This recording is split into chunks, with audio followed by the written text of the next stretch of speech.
মাত্র গ্রেপ্তার হলেন নাহিদ ইসলাম। এইদিকে নির্বাচনের ঘোষণা দিয়ে দিয়েছেন ডক্টর মোহাম্মদ ইউনূস। সেনাপ্রধান কঠিনভাবে ক্ষিপ্ত হয়েছেন, মহা বিপদে পড়ে গেছেন সমন্বয়করা। শেখ হাসিনা আবারও ক্ষমতায় ফিরতেছেন। বিস্তারিত জানতে ভিডিওগুলো সম্পূর্ণ দেখতে থাকুন। দেশে দ্বিতীয় স্বাধীনতা দিবস বলে কিছু নেই বলে মন্তব্য করেছেন বিএনপির স্থায়ী কমিটির সদস্য মির্জা আব্বাস।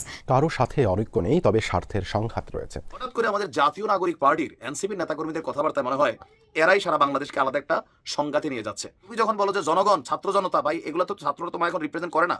তোমরা একটা সিন্ডিকেট, তোমাদের সিন্ডিকেটের বিরুদ্ধে আরো 5টা সিন্ডিকেট আমরা দেখছি। 71-24 মিলাইতে গেলে এটা কোনোভাবেই এটা বাংলাদেশের মানুষ মেনে নেবে না। জাতীয় সংসদ নির্বাচনের স্পষ্ট ঘোষণা দিলেন ডক্টর মোহাম্মদ ইউনূস সাহেব। বাংলাদেশে ডক্টর মোহাম্মদ ইউনূস সাহেবের এই সরকার আসার পর থেকে একটি বিষয় জনমনে সন্দেহ কিংবা আলোচনা চলছে, সেটা হচ্ছে আদতে সংসদ নির্বাচন অনুষ্ঠিত হবে কিনা। ডক্টর মোহাম্মদ ইউনূস আজকে অসাধারণ একটা ভাষণ দিয়েছে, কিন্তু তারপরও আমি হতাশ। কেন হতাশ বলি। আসসালামু আলাইকুম সম্মানিত দর্শক, আজকের ভিডিওটি অত্যন্ত গুরুত্বপূর্ণ, অনেক স্পেশাল। ভিডিওটি আপনারা সম্পূর্ণ দেখবেন। প্রিয় দর্শক মণ্ডলী, নাহিদ ইসলাম গ্রেপ্তার হতে চলেছে। নাহিদ ইসলাম অবশেষে কঠিনভাবে ফেঁসে যাচ্ছে। প্রিয় দর্শক মণ্ডলী, এদিকে সেনাপ্রধান জেনারেল ওয়াকারুজ্জামান শেখ হাসিনাকে আবারও ক্ষমতা ফিরিয়ে দিচ্ছে। দর্শক মণ্ডলী, সমন্বয়করা মহা বিপদের মধ্যে পড়ে গেছে। সবচেয়ে ব্রেকিং নিউজ হলো নির্বাচন কবে হবে, নির্বাচন কয় তারিখে হবে, কোন মাসে হবে, ইতিমধ্যে ঘোষণা দিয়ে দিয়েছেন ডক্টর মোহাম্মদ ইউনূস। দর্শক মণ্ডলী, বেশি কথা বাড়াবো না। আপনারা ইতিমধ্যে ভিডিওর শিরোনাম এবং থাম্বনেল থেকে বুঝতে গেছেন আজকের এই ভিডিওটি কতটা গুরুত্বপূর্ণ এবং কোন বিষয়টাকে ইঙ্গিত করতেছে। দর্শক, বেশি কথা না বাড়িয়ে আমরা মূল ভিডিওতে চলে যাই। আপনারা মনোযোগ সহকারে ভিডিওগুলো সম্পূর্ণ দেখতে থাকুন। আজকের দিনে যখন আমরা 71 নিয়ে কথা বলি, তখন 1971-এর যে মহিমান্বিত গৌরবোজ্জ্বল অধ্যায়, এটাকে যখন 24-এর সাথে তুলনা করা হয়, তখন বিষয়টা কিছু অংশ তো ধরেন সমীচীন আমার কাছে কোনোভাবেই মনে হয় না। 1971-এর সেই মহান স্বাধীনতা যুদ্ধ, পাক বর্বরদের বিরুদ্ধে বাঙালির সেই লড়াই, ইতিহাসের সংগ্রাম, লক্ষ লক্ষ মানুষের জীবন, লক্ষ লক্ষ মা বোনের ইজ্জতের সম্ভ্রম, অনেক কিছুর বিনিময় এই স্বাধীনতা। কিন্তু হঠাৎ করে আমাদের জাতীয় নাগরিক পার্টির এনসিপির নেতাকর্মীদের কথাবার্তায় মনে হয় এরাই সারা বাংলাদেশকে আলাদা একটা সংঘাতে নিয়ে যাচ্ছে। দেখেন, 24-এর ভ্যালু আছে, এটা হচ্ছে স্বৈরাচার বিরোধী আন্দোলন। স্বৈরাচার ফ্যাসিজমের বিরুদ্ধে একটা আন্দোলন হয়েছে। এই আন্দোলনটাকে ধাপে ধাপে বিভিন্নভাবে মোটিভেটেড করা হয়েছে। ফাইনালি এসে তারা তাদের মূল এজেন্ডা যেটা সরকার পতনে, সেটা বাস্তবায়ন করেছে। ফ্যাসিস্টের পতন হয়েছে। কিন্তু এই 71 আর 24-কে মিলাইয়া যে জায়গায় না পাবলিকের ঝোল খাওয়ানোর চেষ্টা করা হচ্ছে, এটা শুধুমাত্র জাতীয় নাগরিক পার্টি নিজেদের ব্যক্তি স্বার্থে, রাজনৈতিক উদ্দেশ্য ছাড়া আমার কাছে মনে হয় না যে এই দুইটা মিলা এক জিনিস। 24 আর 71 নাকি আলাদা কিছু না। এখন আমাদেরকে জ্ঞান নিতে হবে কাদের কাছ থেকে? যারা ক্ষমতায় বসার 4 দিনের মধ্যে কোটি কোটি টাকা কামাইছে, যাদের বিরুদ্ধে অবৈধ নিয়োগ বাণিজ্য সহ কোটি কোটি টাকার দুর্নীতির খবর বের হচ্ছে। 3 দিন আগে চপ্পল পায়ে হাঁটতো, এখন তারা কোটি কোটি টাকার মালিক। তারা আমাদেরকে নসিহত দিবে 24 আর 71 দুইটা নাকি এক জিনিস। ভাই শোনো, সবকিছু আবার তোমরা তোমাদের মন মতো বললে হবে না। এই দেশে আমরাও তো আছি, তাই না? আজকে নাহিদ ইসলাম বলছে 71-এ যা চেয়েছিলাম 24-এ তা অর্জন হয়েছে। তোমাদের টিমের অর্জন হয়েছে, কারণ তোমরা 3 দিন আগে রাস্তায় রাস্তায় ঘুরতা। আজকে তোমরা আলিশান বাড়ি গাড়ির পয়সার মালিক হয়েছো। আমজনতা কিন্তু কিচ্ছু হয় নাই। তোমাদেরটা হয়তো অর্জিত হয়েছে, কিন্তু আমজনতার কিছুই হয় নাই। বুঝতে হবে, যারা আহত এরা এখনো রাস্তায় ভিক্ষা করে। তো তুমি কোথায় পাইলা যে 71-এর লক্ষ্য নাকি 24-এ তুমি অর্জন করছো? যারা এটাকে পরস্পর বিরোধী করছে তাদের উদ্দেশ্য অসৎ, তোমার উদ্দেশ্যই খালি সৎ নাকি? কথাবার্তা তোমরা যা বলো, মানে তোমাদের কথাবার্তার মধ্যে একটা ফ্যাসিজম একটা ভাব চলে আসতেছে। আজকে তার বক্তব্য যে সামনের দিনে যেন আর রক্ত দিতে না হয়, গণতান্ত্রিক রাষ্ট্র ব্যবস্থা নির্মাণ করতে চাই। তো এখানে তার বিভিন্ন বক্তব্য যে ক্ষমতায় যাওয়ার জন্য দ্রুত নির্বাচন দেওয়ার পায়তারা চলছে। পায়তারা না, মানুষ একটা সুষ্ঠু নির্বাচনের জন্যই এত রক্ত বিএনপি অন্যান্য দল দিয়েছে। তো সেই নির্বাচন হওয়াটাই তো জরুরি। তোমাদের যে এজেন্ডা, তোমাদের যে চাহিদা, তোমাদের যে বক্তব্য, বাংলাদেশের জনগণ, সেই জনগণকে নির্বাচনে নিয়ে যাও। জনগণ তোমাদেরকে ভোট দেয় নাকি দেয় দেখো। যখন ভোট দিবে তখন তোমরা এগুলো এস্টাবলিশ করবা। একটা নির্বাচন ছাড়া তুমি যখন বলো যে জনগণ, ছাত্র জনতা, ভাই এগুলো তো ছাত্ররা তোমার এখন রিপ্রেজেন্ট করে না। তোমরা একটা সিন্ডিকেট, তোমাদের সিন্ডিকেটের বিরুদ্ধে আরো 5টা সিন্ডিকেট আমরা দেখছি। 71-24 মিলাইতে গেলে এটা কোনোভাবেই এটা বাংলাদেশের মানুষ মেনে নেবে না। 71-71-এর জায়গায় ওইটা হচ্ছে সূর্য, আর যদি 24 এটা হচ্ছে চাঁদ। কিন্তু যদি দুটোটারে তুমি সূর্য বানাই ফেলো, তোমাদের বক্তব্যে মানুষের কাছে হাস্যকর অবস্থান তৈরি হয়ে গেছে। এক এক সময় এক একজন এক এক কথা বলো, রাষ্ট্র নিয়ে খেলার চিন্তা করো। মানে কোথায় আর কি, কোথায় রাজরানী, কোথায় খেতাই মতনই বিষয় আমার কাছে এরকমই হইলো। 24-24-এর মতন করে এটার অবস্থান। 71-71-এর জায়গায় দুইটারে মিলাইয়া কি বুঝাইতে চাও? যে তুমি ওই 71-এ যেমন কি বলা হয় যে জাতীয় নেতারা তৈরি হয়েছিল, তোমরা এখন আইসা 24-এ তুমি ওই জায়গায় আসো, ওই জায়গাটা ধরে রাখতে পারছো? যেখানে টাকা ওইখানে তোমাদের নাম আসতেছে ঘুরা ফিরা। এইসব কথাবার্তা বলার সময় হিসাব করে বলতে হবে। হ্যাঁ, জাতীয় সংসদ নির্বাচনের স্পষ্ট ঘোষণা দিলেন ডক্টর মোহাম্মদ ইউনূস সাহেব। বাংলাদেশে ডক্টর মোহাম্মদ ইউনূস সাহেবের এই সরকার আসার পর থেকে একটি বিষয় জনমনে সন্দেহ কিংবা আলোচনা চলছে, সেটা হচ্ছে আদতে সংসদ নির্বাচন অনুষ্ঠিত হবে কিনা, কতদিন সময়ের মধ্যে এই সংসদ সদস্য প্রতিনিধিরা নির্বাচিত হতে পারেন। এ নিয়ে বাংলাদেশের সমগ্র রাজনৈতিক দল আলোচনা করছেন, সমালোচনা করছেন। বিশেষ করে বাংলাদেশ জাতীয়তাবাদী দলের একটি দাবি হচ্ছে নির্বাচনের দ্রুত রোড ম্যাপ ঘোষণা করতে হবে, এবং অন্যান্য রাজনৈতিক দলের নেতারাও এই রোড ম্যাপ ঘোষণার জন্য সবসময় ডক্টর মোহাম্মদ ইউনূসকে কেন্দ্র করে সভা সমাবেশ সেমিনারে বক্তব্য দিয়ে চলেছেন। সবার একটাই দাবি যে আমরা ক্লিয়ার কাট তথ্য শুনতে চাই যে আদতে কয় তারিখ, কোন সময়, কোন মাসে আপনার এই জাতীয় সংসদ নির্বাচন অনুষ্ঠান অনুষ্ঠিত হবে, এবং জনগণ সেটা স্পষ্ট ধারণা পেতে চায়। ডক্টর মোহাম্মদ ইউনূস পূর্ব থেকেই একটি কথা সবসময় বলেছিলেন যে বাংলাদেশের নির্বাচন অনুষ্ঠানের জন্য আমরা দুটো মাস নির্ধারণ করেছি। তার মধ্যে একটা হচ্ছে যদি ডিসেম্বরের মধ্যে নির্বাচন অনুষ্ঠিত হয়, কম সংখ্যক বাংলাদেশের সংস্কারের মধ্য দিয়ে ডিসেম্বরের মধ্যে নির্বাচন, আর যদি আরেকটু বেশি সময় নিয়ে নির্বাচন করি তাহলে বেশি সময় নিতে পারলে আমরা বেশি সংখ্যক সংস্কার করতে পারবো বলে তারা ধারণা পোষণ করেন। সে কারণে বাংলাদেশে তিনি আগেও বলেছিলেন যে ডিসেম্বরের মধ্যে অথবা আগামী বছরের মাঝামাঝি জুনের মধ্যে নির্বাচন অনুষ্ঠান অনুষ্ঠিত হতে পারে। গতকালকে ডক্টর মোহাম্মদ ইউনূস দেশবাসীর উদ্দেশ্যে বক্তব্য দিয়েছেন, লম্বা একটি বক্তব্য, প্রায় 30 মিনিট।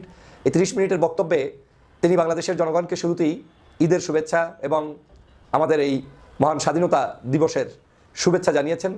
মানুষদেরকে তার সরকারের সময়ের বিভিন্ন উন্নয়ন কর্মকাণ্ড, সিদ্ধান্ত এগুলো জানিয়েছেন, আশ্বস্ত করেছেন। আমি ডক্টর মোহাম্মদ ইউনূসকে তার দৃঢ়চেতা এই বক্তব্যের জন্য শুরুতেই ধন্যবাদ জানাই। শত প্রতিকূলতার মধ্যেও ডক্টর মোহাম্মদ ইউনূস এগিয়ে চলছেন। বাংলাদেশটাকে যে ভঙ্গুর দশার মধ্যে শেখ হাসিনা রেখে গিয়েছিল, সেখান থেকে তিলে তিলে তিনি এটাকে উপরে উঠানোর চেষ্টা চালিয়ে যাচ্ছেন। এটা একদিনের সফলতা সম্ভব নয়, এবং যে 16 বছরের দুর্নীতি দুষ্কৃতি, সেটাকে কোনো শাসক সামান্য সময়ের মধ্যে এসে দেশটাকে পরিবর্তন করে যেতে পারবে না। তবে আপনারা একটি জিনিস দেখেছেন যে ডক্টর মোহাম্মদ ইউনূসের এবছরের সফলতার আমার দৃষ্টিতে সবচেয়ে বড় সফলতা মনে হচ্ছে এবারের পবিত্র মাহে রমজানে নিরবচ্ছিন্ন বিদ্যুৎ ব্যবস্থা, এবং আমাদের দ্রব্যমূল্যও কিঞ্চিত নিয়ন্ত্রণে রয়েছে। এবং আমরা রমজান মাসের যে স্পেশাল যেগুলো দিয়ে রেসিপি তৈরি হয়, বিভিন্ন ধরনের খাদ্য তৈরি হয়, সেগুলোতে আমাদের কিন্তু কোনো সংকট নেই। এখানে আমি ডক্টর মোহাম্মদ ইউনূসকেই শুধু নয়, আমি জনাব বশির আহমেদ সাহেব, যিনি আমাদের বর্তমান বাণিজ্য উপদেষ্টা হিসেবে আছেন, ওনার নিয়োগের সময় অনেক তর্ক বিতর্ক হয়েছে, কিন্তু উনি একজন সাচ্চা দেশপ্রেমিক, এবং উনি যে এত সুন্দরভাবে পরিচালনা করছেন বাণিজ্য মন্ত্রণালয়, আমি আন্তরিকতার সাথে তাকে ধন্যবাদ জানাই। আমি যে প্রসঙ্গটি কথা বলতেছিলাম সেটা হচ্ছে বাংলাদেশের জনগণের মধ্যে একটি সন্দেহ তৈরি হচ্ছে যে নির্বাচন কি আদতে অনুষ্ঠিত হবে।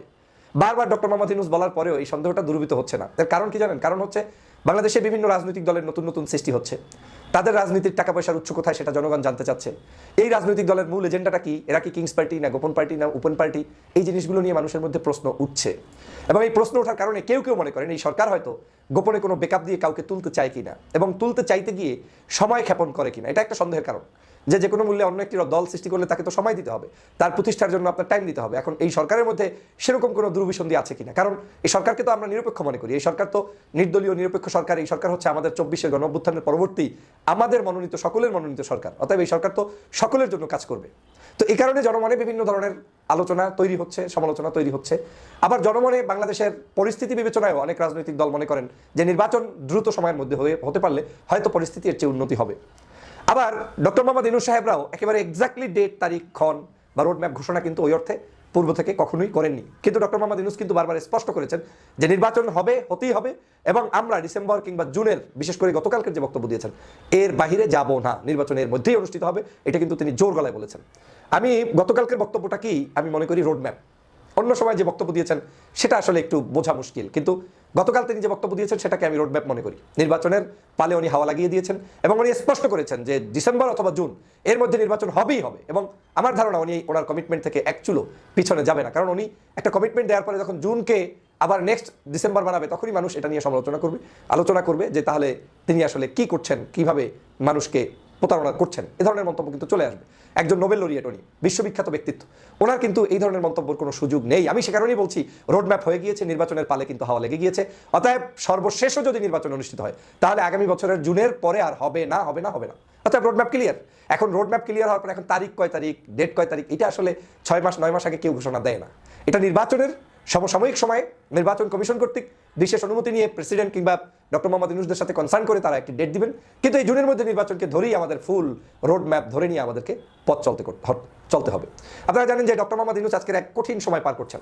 বাংলাদেশে আওয়ামী লীগ পতনের পরে আজকে যদি ডক্টর মোহাম্মদ ইউনূস আমাদের সাথে না থাকতেন, তাহলে এই বাংলাদেশের স্বাধীনতা এই 8 মাসেই বিকিয়ে দেওয়া শেষ হয়ে যেত মানে এর মধ্যে অভ্যুত্থান, গণ অভ্যুত্থান, পাল্টা অভ্যুত্থান, তারপরে কি বলে এটার মধ্যে বিভিন্ন ধরনের ষড়যন্ত্র, দেশ বিদেশি ষড়যন্ত্র, জনগণ আরেক জনগণের বিরুদ্ধে গৃহযুদ্ধ, বিদেশিদের ষড়যন্ত্র, পার্শ্ববর্তী দেশের ষড়যন্ত্র, শেখ হাসিনার ষড়যন্ত্র, এই সব কিছু কিন্তু আপনাকে শেষ করে ফেলতো। একটা জিনিস খেয়াল করেছেন, আমরা অনেক সমস্যা বাংলাদেশে দেখতে পাচ্ছি, কিন্তু এই সমস্যার মধ্যেও তিল তিল তিল তিল করে সরকার কিন্তু এগিয়ে যাচ্ছে। অর্থনৈতিক একটা ভঙ্গুর দশা ছিল, ব্যাংকগুলো খারাপ অবস্থায় ছিল, কিন্তু সরকার কিন্তু তার চলনের গতি কিন্তু কচ্ছপ গতিতে ধীরে ধীরে ধীরে ধীরে ধীরে ধীরে তারা আগাচ্ছে। তারা কিন্তু সব সমালোচনার মধ্যেও কাজ করে যাচ্ছে। 170টার মতো সম্ভবত এই সরকার আসার পরে আন্দোলন হয়েছে এই যমুনার সামনে রাস্তাঘাটে দাবি দেওয়া নিয়ে। এতগুলো আন্দোলন শেখ হাসিনার 16 বছরেও হয় নাই। সেই আন্দোলনের পরে আজকের সরকার যে এত সুন্দরভাবে ওয়ার্ক করছে, সেটা কিন্তু আমাদের অ্যাপ্রিসিয়েট করা উচিত। আমাদের জনগণের মধ্যে অনেকে কিন্তু এও বলেন যে সরকার পারলে আরও অনেক দিন থাকুক। আমি পূর্ণাঙ্গ সমর্থন করি না, পার্শিয়ালি সমর্থন করি যে সরকার অন্তত সংস্কারটা করুক, সময়টা তাড়াহুড়া না করুক, কিন্তু সে নির্বাচনের পদ্ধতিটা জনগণের কাছে ক্লিয়ার করুক, জনগণকে আশ্বস্ত করে কি কি সংস্কার করবে সেটার পথে নিয়ে গিয়ে যাক। তবে সরকার কিন্তু জনগণের সেই আশা আকাঙ্ক্ষা যেটা তার চাইতেও অ্যাডভান্স হয়ে নির্বাচন দ্রুত করার পক্ষে এবং দ্রুত করবেন, এটা আমি বিশ্বাস করি। অনেকেই মনে করেন ডক্টর মোহাম্মদ ইউনূস নির্বাচন দেরি করবেন না, ওনার কোনো লাভ নেই।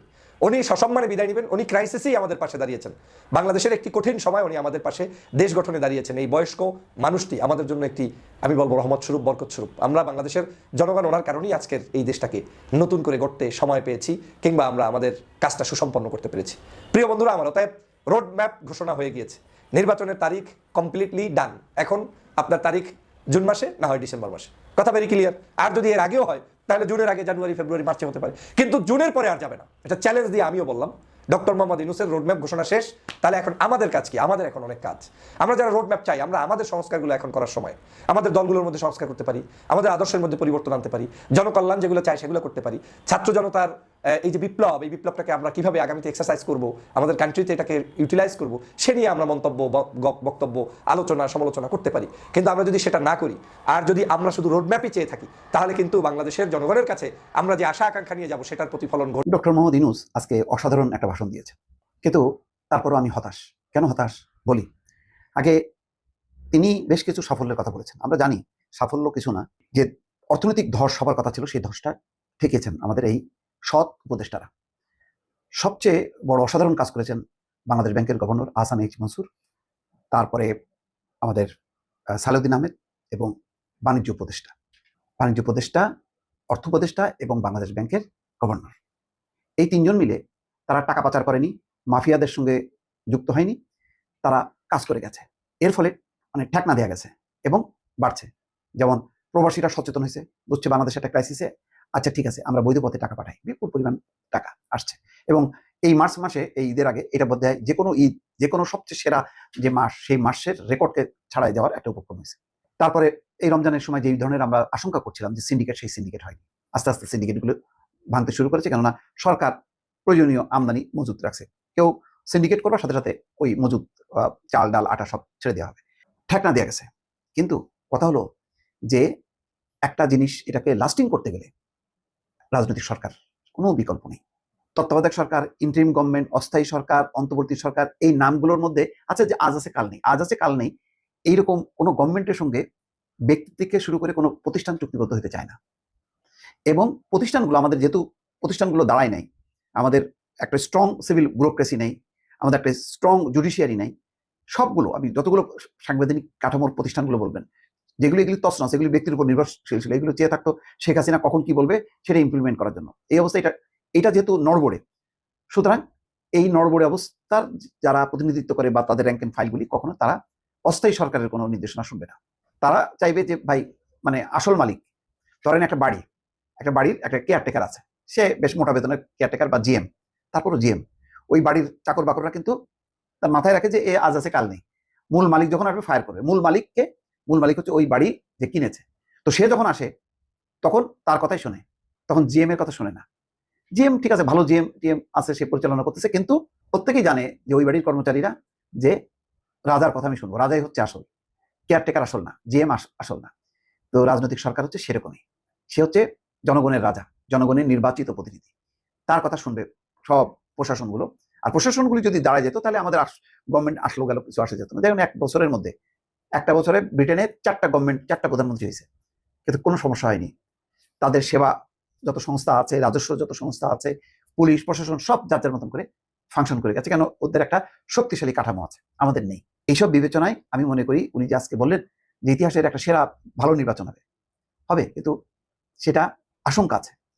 পুলিশের যে অবস্থা, সম্মানিত দর্শক, আপনারা বিস্তারিত ভিডিওতে দেখতে পারলেন সমস্ত চাঞ্চল্যকর তথ্য। বর্তমান দেশের অবস্থা, বর্তমান দেশের রাজনৈতিক অবস্থা এই সম্পর্কে নতুন করে কিছুই বলার নেই, আপনারা সকলেই জানেন। প্রিয় দর্শক মণ্ডলী, এরই মধ্যে এনসিপির সভাপতি নাহিদ ইসলাম মহা বিপদের মধ্যে পড়ে গেছে।